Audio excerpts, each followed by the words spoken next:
ओम श्री परमात्मने नमः। श्री हरि चैनल पर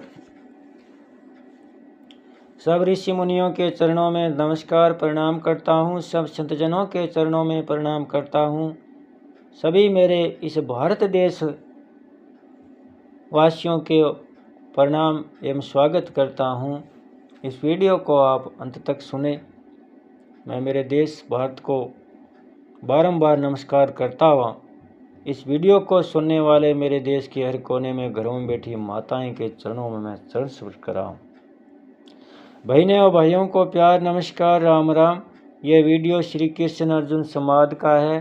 जब महाभारत युद्ध में अर्जुन धर्म संकट में था, तनाव में था, चिंताओं से घिर गया था, कोई निर्णय नहीं ले रहा था, तब थर थर कांपता हुआ भगवान की शरण में गया, भगवान का शिष्य बना।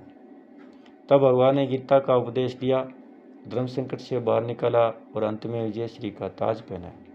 इसलिए यह वीडियो सुनने मात्र से ही मानसिक तनाव, चिंताग्रह, शारीरिक तनाव से मुक्ति मिलेगी। इसलिए आप सब श्रोतागण से मेरी विनती है कि इस सुप्रभात में पुण्य का भागीदार बन जाइए, जन कल्याण में अपना सहयोग दीजिए, वीडियो को ज़्यादा से ज़्यादा शेयर करें और लाइक करें। अब मैं भगवान और अर्जुन की बातों को सुनाने के लिए जा रहा हूँ। आप कुरुक्षेत्र की ओर चलिए, जहाँ भगवान श्री कृष्ण अर्जुन को उपदेश दे रहे हैं। चौथे से छठे श्लोक तक प्राणियों के भावों तथा व्यक्तियों के रूप में अपनी विभूतियों का और अपने योग प्रभाव का वर्णन करके अब भगवान आगे के श्लोक में उनको तत्व से जानने का फल बताते हैं। क्या बताते हैं भगवान? एताम विभूति में योगम च मम यो वेति तत्वत सो एविकम्पेन योगेन युज्यते नात्र संशय। जो मनुष्य मेरी सुबुद्धि को और योग सामर्थ्य को तत्व से जानता है, अर्थात दृढ़तापूर्वक संदेह रहित स्वीकार कर लेता है, वह अविचल भक्ति योग से युक्त हो जाता है। इसमें कुछ भी संशय नहीं है।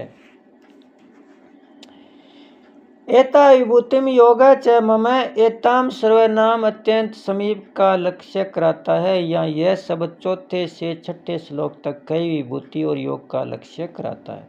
विभूति नाम भगवान के ऐश्वर्यकार, योग नाम भगवान की अलौकिक विलक्षण शक्ति है, अत्यंत सामर्थ्यक है। तात्पर्य यह हुआ कि भगवान की शक्ति का नाम योग है और इस योग से प्रकट होने वाली विशेषताओं का नाम विभूति है।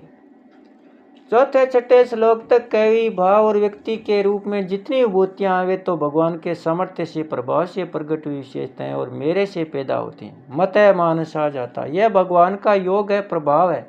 इसी को 9वें अध्याय के 5वें श्लोक में पश्य में योग में ईश्वरम, मेरे इस ईश्वरीय योग को देख पदों से कहा है। ऐसी आगे 11वें अध्याय के 8वें श्लोक में अर्जुन को विश्व रूप दिखाते समय भगवान ने पश्य में योग में ईश्वरम पदों से अपना ऐश्वर्य में योग देखने लिए कहा है। विशेष बात है, जो मनुष्य भोग बुद्धि से भोग बोता है, भोगों से सुख लेता है, तब अपनी शक्ति का वांस और भोग्य वस्तु का विनाश होता है। इस प्रकार दोनों तरफ से हानि होती है।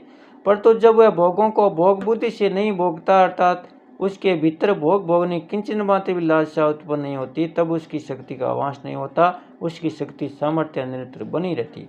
वास्तव में भोगों के भोगन में सुख नहीं है, सुख है भोगों के संयम में। यह संयम दो तरह का है, एक दूसरों पर शासन रूप संयम और दूसरा है अपने पर शासन रूप संयम। दूसरों पर शासन रूप संयम का तात्पर्य है दूसरों का दुख मिट जाए, वे सुखी हो जाए। इस भाव से दूसरों को उन मार्ग से बचाकर सन्मार्ग पर लगाना। अपने को शासन रूप संयम का तात्पर्य है अपने स्वार्थ का अभिमान का त्याग करना और स्वयं किंचन मात्र भी सुख न भोगना।